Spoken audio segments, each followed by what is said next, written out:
Hello students, স্বাগতম জনাইছো আজি আমাৰ এইটো ভিডিঅ'লৈ।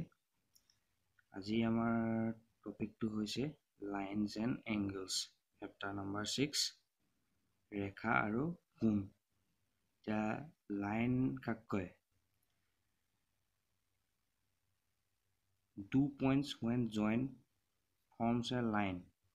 যেতিয়া আমি দুটা পইণ্ট জইন কৰিম, এইটো এটা পইণ্ট, এইটো এটা পইণ্ট, এইডাল জইন কৰি দিলোঁ, এইটোক লাইন বুলি কয়।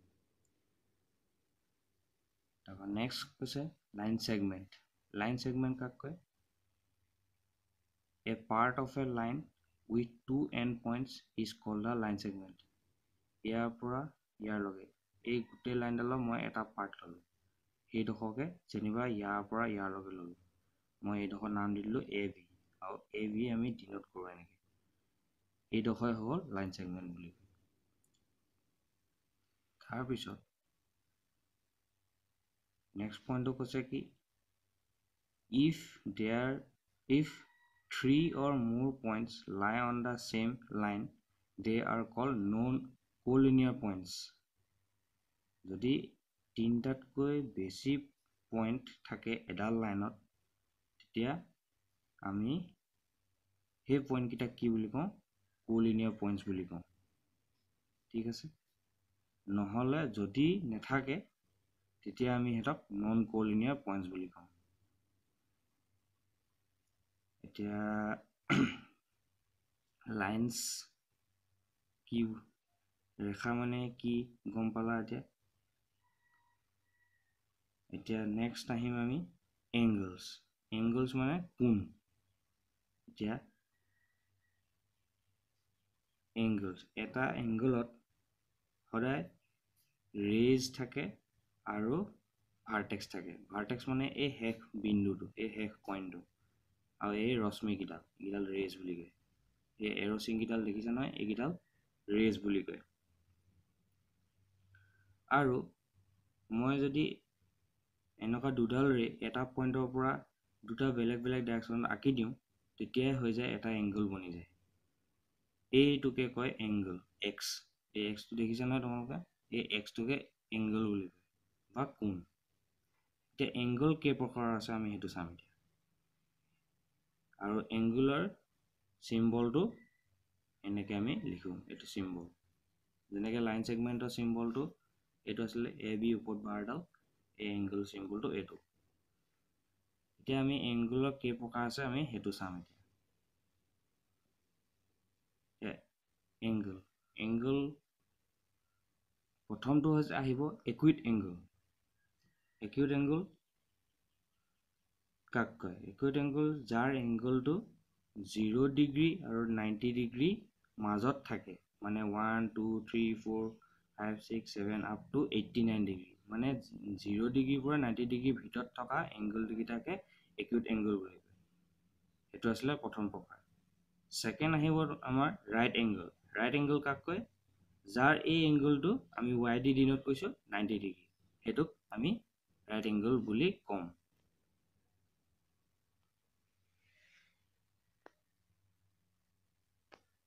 তোমালোকে দেখিছা এইটো ৰাইট এংগল।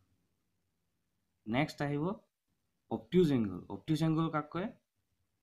যাৰ এই এংগলটো 90 ডিগ্ৰী পৰা 180 ডিগ্ৰী মাজত থাকিব, সেইটোক অবটিউজ এংগল বুলি কয়। মানে ধৰি লোৱা 91 degree, 100 degree, 120 degree, 160 degree, 140 degree, সেইবোৰ হ'ব আমাৰ অবটিউজ এংগল। আৰু আমি ইয়াত আৰু জেড দি ডিনোট কৰিছোঁ, ইয়াত আমি ৱাই দি ডিনোট কৰিছোঁ। ঠিক আছে, এইকেইটা বুজি পাইছা এতিয়া। এতিয়া আমি নেক্সটটোলৈ যাম। নেক্সটটো আমাৰ আছে ষ্ট্ৰেইট এংগল। ষ্ট্ৰেইট এংগল কাক কয়? এতিয়া ষ্ট্ৰেইট এংগল চাবলৈ হ'লে আমি ফাৰ্ষ্ট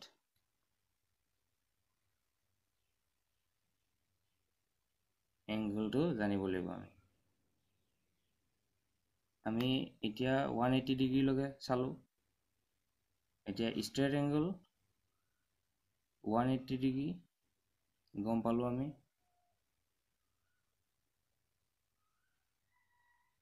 এতিয়া এই মই ইয়াৰ লাইন ডাল আঁকি ললো সিম্পলকে এই এছটো ডিনোট কৰিছো আমি য'ত 180 ডিগ্ৰী পাম সেইটো আমাৰ হ'ব ষ্ট্ৰেট এংগল বুজি পাইছা তোমালোকে আৰু ৰিফ্লেক্স এংগল কাক কয় য'ত আমি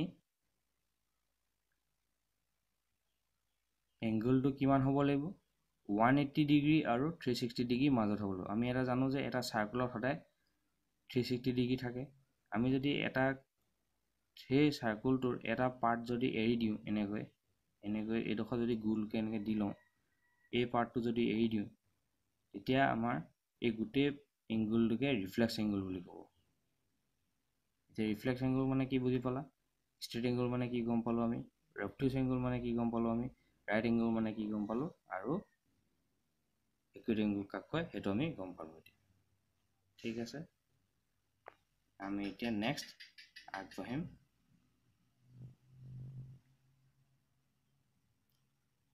নেক্সট কনসেপ্ট এতিয়া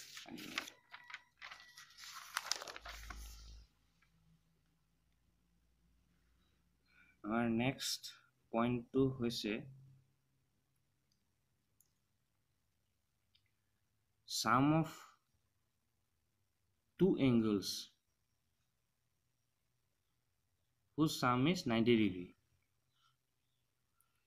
যিকোনো দুটা এংগল যাৰ আমি প্লাস কৰিলে 90 ডিগ্ৰী পাওঁ হেতক কি বুলি কয় কমপ্লিমেন্টাৰী এংগলছ বুলি কয় ঠিক আছে নেক্সট আছে sum of two angles sum মানে হল প্লাস কৰা sum মানে সদায় মনত থবা প্লাস কৰা বুলি two angles whose sum is 180 degree ইয়াত কি পাইছিলো আমি 90 ডিগ্ৰী ইয়াত কি পাইছিলো আমি 180 degree are called supplementary angles এই বস্তু কিটা মনত থবা এতিয়া নেক্সট আমি এক্সারসাইজ কৰিলে আমি এইকিটাও লাগিব আমাক কমপ্লিমেন্টাৰী এংগল কাক কয় যিকোনো দুটা এংগল প্লাস কৰিলে আমি যদি 90 ডিগ্ৰী পাওঁ তেতিয়া আমি কি গম পাম হেতু কমপ্লিমেন্টাৰী এংগল আৰু যদি আমি যিকোনো দুটা এংগল যদি প্লাস কৰি 180 ডিগ্ৰী পাওঁ তেতিয়া আমি গম পাম হেকিটা সাপ্লিমেন্টাৰী এংগল ঠিক আছে এতিয়া আহিব নেক্সট আহিব আমাৰ এডজাসেন্ট এংগল এটা এডজাসেন্ট এংগল কাক কয় adjacent angle hole two angles are different if they have a common vertex a common arm and their non-common arms are not on different sides of the common arm just what দুটা angle আছে adjacent মানে হল ইটোৱে হিটোৰ লগত একেলগে থকা মানে ইয়াত common point এটা থাকিব আৰু এই গিডালক আৰ্মস বুলি কৈছে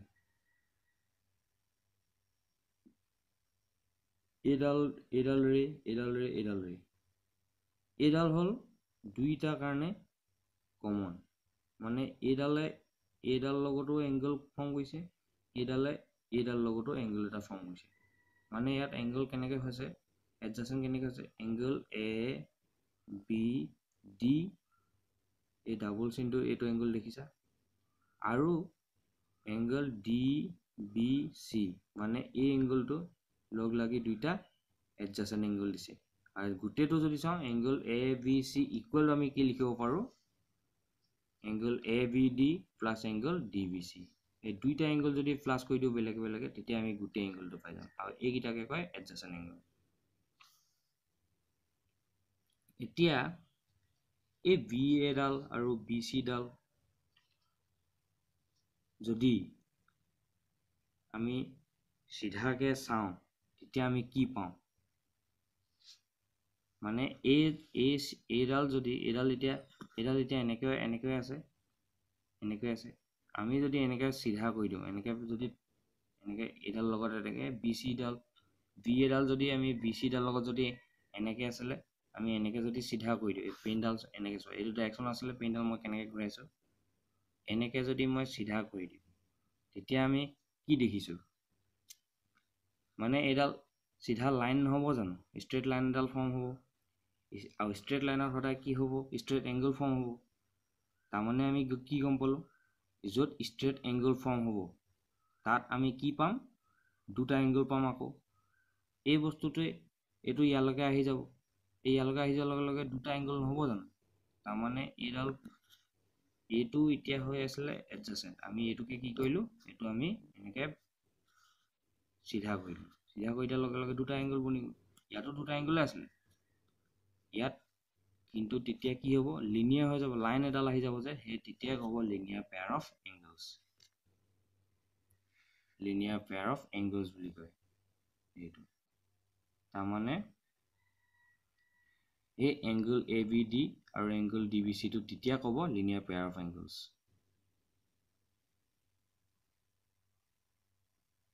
হৈ গ'ল আমি এতিয়া নেক্সট পাৰ্টলৈ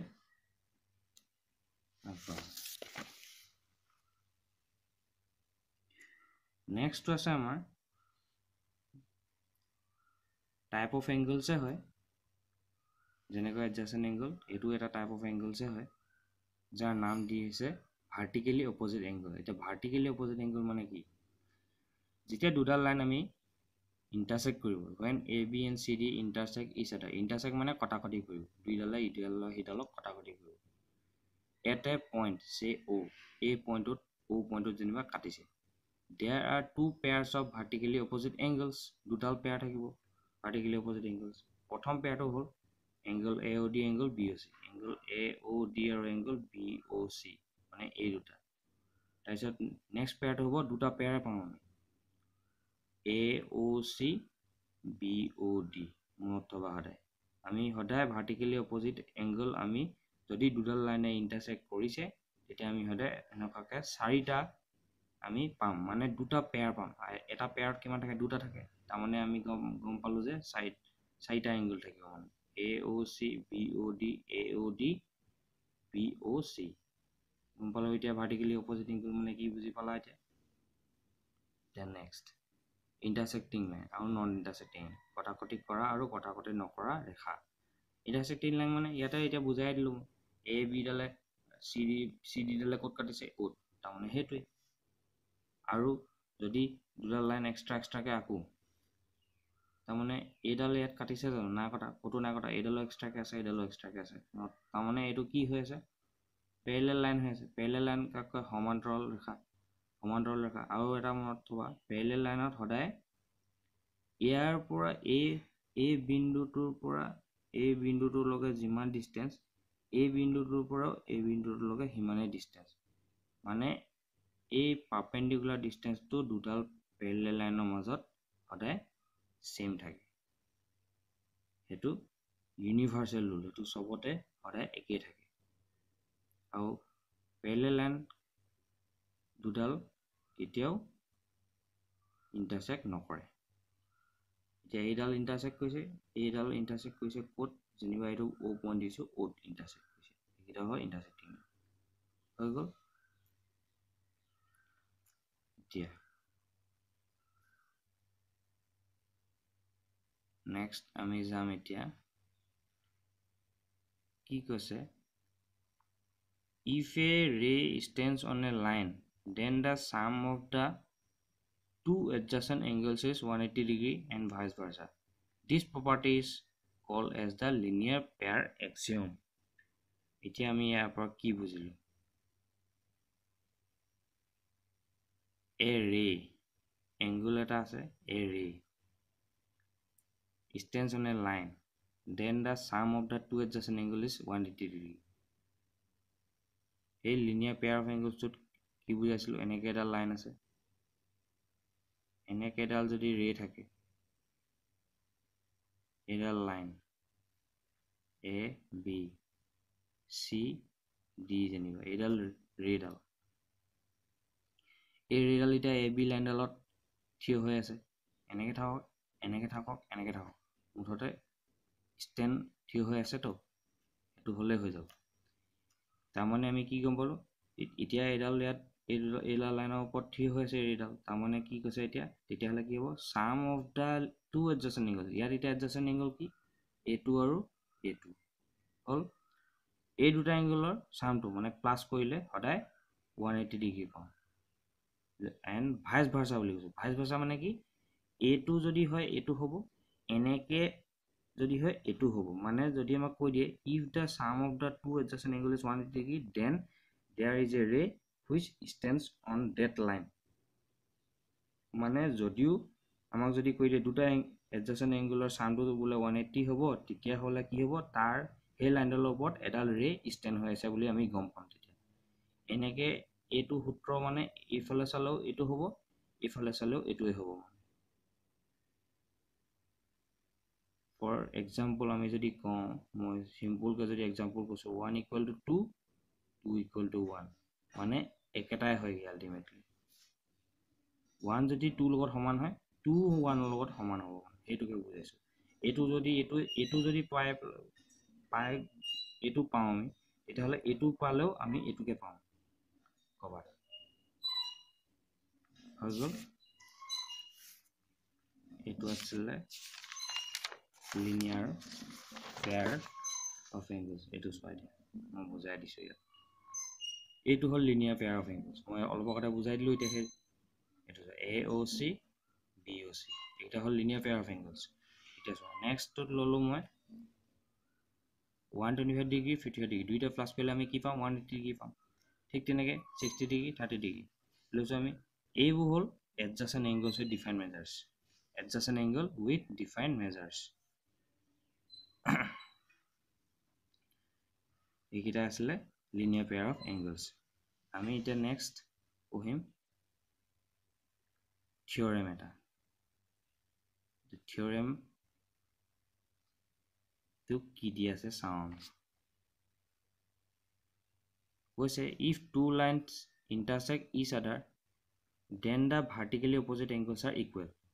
দুডাল লাইন যদি ইণ্টাৰচেক্ট কৰিছে, তেতিয়া এই ভাৰ্টিকেলি অপজিট এংগলকেইটা সদায় সমান বুলি কৈছে। এতিয়া কেনেকৈ প্ৰুভ কৰিম আমি, দুডাল ভাৰ্টিকেল অপজিট কে থকাকৈ angle, vertically opposite angle form হোৱাকৈ আমি দুডাল লাইন ইণ্টাৰচেক্ট কৰি দেখাই ল'লোঁ। AB আৰু CD O পইণ্টত ইণ্টাৰচেক্ট কৰিছে, তাৰমানে আমাৰ প্ৰুফ কৰিব কৈছে AOC = BOD প্ৰুফ কৰিব কৈছে আমাক। ঠিক তেনেকৈ AOD = BOC প্ৰুফ কৰিব কৈছে আমাক। এতিয়া কেনেকৈ কৰিম চাওক, এতিয়া OA লাইনডাল CD লাইনৰ ওপৰত আছে, তেতিয়াহ'লে কি হ'ব, AOC + AOD 180 ডিগ্ৰী হ'ব, লিনিয়াৰ পেয়াৰ অফ এংগলছ বা লিনিয়াৰ পেয়াৰ অফ এক্সিয়ম। সেই এক্সিয়মটোৰ পৰা আমি পালোঁ, এক্সিয়ম মানে সূত্ৰই, চিম্পলকৈ বুজিবলৈ গ'লে। নেক্সট কৈছে AOD আৰু তাৰপিছত BOD ODডাল যদি ৰে চাওঁ, তেতিয়াও সেই একেই পাম আমি, 180 ডিগ্ৰীয়ে পাইছোঁ আমি এই ৰেডালৰ পৰা। এইটো এংগল আৰু এইটো এংগল প্লাছ কৰিলে গোটেইটো 180 নেপাম জানো, সেইটো কথাই কৈছোঁ। 180, দুইটা 1 and 2 দি দিলোঁ। তাৰপিছত 1 and 2 পৰা এইটো 180 এইটো 180, মানে দুইটা সমান নহ'ব জানো। এতিয়া AOC + angle AOD = angle AOD + angle BOD। এতিয়া আমি জানো যে দুটা ইকুৱেল যদি থাকে দুইফালে, এনেকৈ যদি থাকে দুটা সমান সমান, তেতিয়া আমি এইকেইটাক আমি ছাবষ্ট্ৰেক্ট কৰি দিব পাৰোঁ, মানে মাইনাছ কৰি দিব। এইটো যদি ইয়ালৈ লৈ যাওঁ, মাইনাছ হৈ নাযাব জানো, লিনিয়াৰ ইকুৱেশ্যনৰ মতে, লিনিয়াৰ ইকুৱেশ্যনৰ ফৰ্মুলাৰ মতে দুইটা মাইনাছ হৈ যাব। থাকিব কি, এংগল AOC = এংগল BOD, তাৰমানে আমি এটা প্ৰুফ কৰি দিলোঁ, এটা আমি প্ৰুফ হৈ গ'ল। কি পালোঁ, এংগল AOC = BOD। চিমিলাৰলি আমি angle AOD = angle BOC proof কৰিব পাৰোঁ আমি। সেই তেনেকৈ আমি দুইটা এংগল আমি প্ৰুফ কৰি দিলোঁ। এতিয়া এই থিয়ৰেমটোৰ মতে আমি গম পাই গ'লোঁ যে সদায় দুটা ভাৰ্টিকেলি অপজিট এংগল সদায় সমান থাকে। গম পালোঁ। বাকী এইখিনি আছিলে লাইনছ এণ্ড এংগলছৰ প্ৰথম কনচেপ্টখিনি। নেক্সট পাৰ্টটোত আমি ইয়াৰ এক্সাৰচাইজ কৰিম, অনুশীলনী আৰম্ভ কৰিম। বাকী এইখিনি কনচেপ্টৰ ওপৰত যদি কিবা কাৰোবাৰ ডাউট আছে, ক্লিয়াৰ কৰিবলৈ তোমালোকে কমেণ্ট ছেকশ্যনত জনাবা। আৰু বাকী ভিডিঅ'টো ভাল লাগিলে লাইক কৰিবা, শ্বেয়াৰ কৰিবা, ছাবস্ক্ৰাইব কৰিবা আমাৰ চেনেলটো। And thank U.